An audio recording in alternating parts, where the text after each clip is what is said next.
Wahoo! We're gonna hit 100 posts. I can almost taste it. Not so fast. Bill, we're not there just yet. Roll clip show. Remember that moonwalking mountain tiger? And the grinning murmuring mermaid? And that weird electrical anomaly we found in the factory district, with the perpetual discharge that followed the workers' old schedules? That couldn't top those 2 snow angels in the Alps. Or that Bigfoot sighting sent in by one of our audience members. And that purple gator that crashed at kids' party, only to snap at the piñata. I still get chills from the mushroom gnomes we found in the forest. They were utter magic. And the cave dragon that protected its pile of trash. What a waste of a mythical creature, am I right? Can't forget the beige twins that could levitate on water? I don't think you can forget about the beige twins. They levitate all the way into your psyche.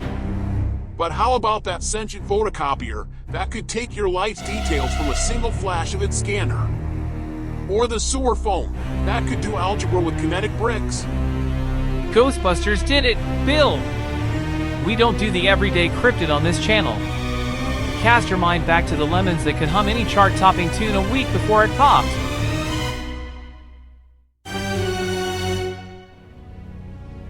And that sheet that played movies on it, without a projector or puppeteer in sight. We sure have covered a lot of wild cryptids. My bro wonder which one we'll see next. Oh no! The plasma ball followed us home. It's in my body.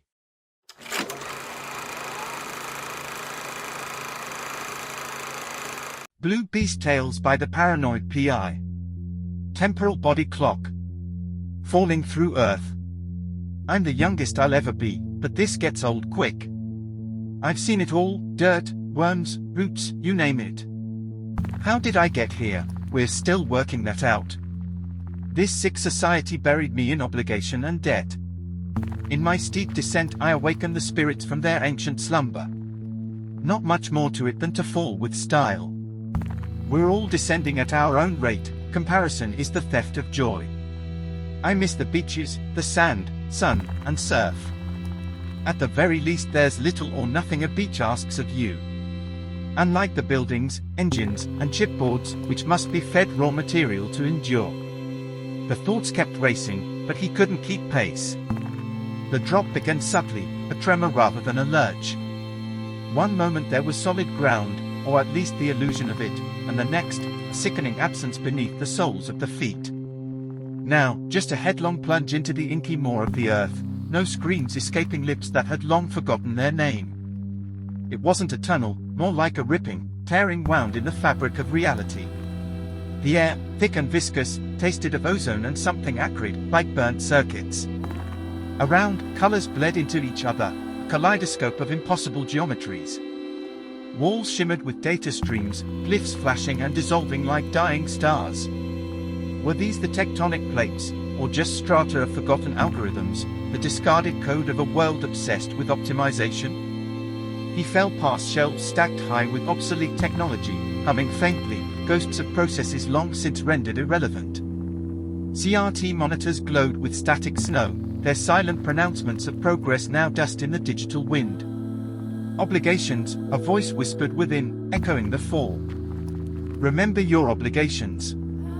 Whose voice was that? Mother? Boss? Society, collective, faceless drone. He had spent a lifetime accruing obligations, layers building upon layers like sedimentary rock. To family, to career, to the nebulous entity of community. Pay your dues, climb the ladder, contribute to the grand, meaningless machine. For what? To be swallowed whole by the earth? Deeper he plummeted. The air thinned, grew colder. Flickering neon signs zipped past advertisements for products long vanished, slogans promising happiness through consumption, through adherence to the prescribed path. Buy more, be more, oh more. The world above, with its incessant demands, felt like a phantom limb, an ache where something real used to be. He saw structures now, vast skeletal frameworks of metal and glass, like abandoned cities built within the planet's core. Were these the foundations of civilizations past, or just the discarded scaffolding of a single, monumentally flawed one? In these hollow shells, echoes resonated, meetings, deadlines, performance reviews. The incessant drone of productivity, the anxiety of metrics, the gnawing fear of failure. All that striving, all that conforming, for a fleeting moment of, what? Recognition? Approval? A pat on the back from a system designed to consume and discard? You failed in your obligations, the inner voice hissed, sharper now, edged with accusation. Failed to reach partner. Failed to secure the promotion. Failed to buy the bigger house, the faster car, the smile-shaped plastic contentment promised on every flickering screen. But down here, in the Earth's abyss, those failures felt liberating. Meaningless. The falling intensified. He passed through a layer of whispering wires, humming with the faint, desperate energy of a dying network. They carried fragmented conversations, anxieties about mortgages, anxieties about social standing, anxieties about what others thought. A symphony of fear, conducted by the baton of societal expectation. He had been a note in that symphony, dutiful, predictable melody, playing his part, never questioning the score. He saw his life flash before his eyes, not as a highlight reel, but as a series of compromises. Small betrayals of self, traded for acceptance, for security, for the illusion of belonging. Dinners politely endured, opinions quietly suppressed, dreams neatly folded and tucked away in the drawer labeled impractical. All those societal sutures, binding him to a preordained shape, now ripped apart by the brutal velocity of the fall. Was this death?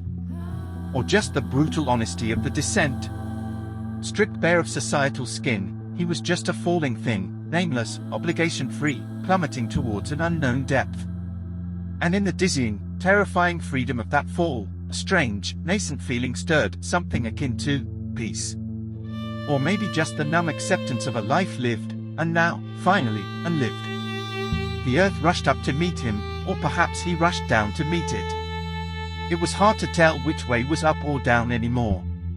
There was only the fall, the endless, liberating, terrifying fall.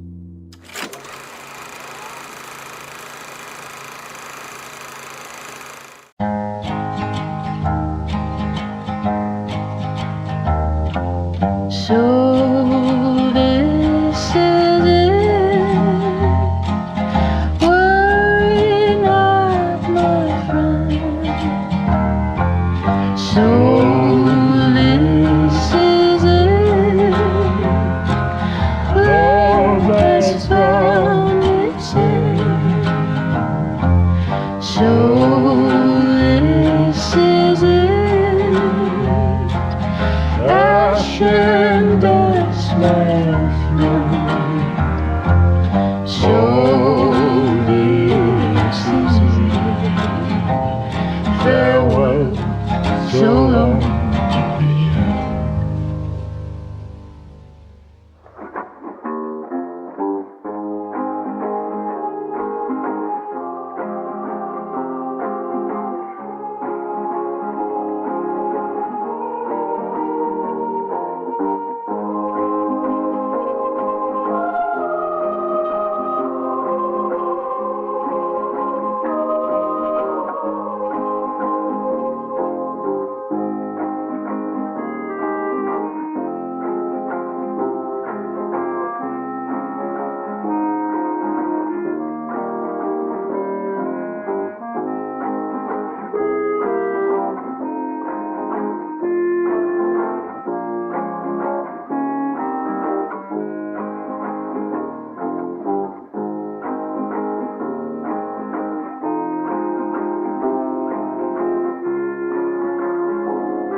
Oh, oh, oh, oh, oh, oh.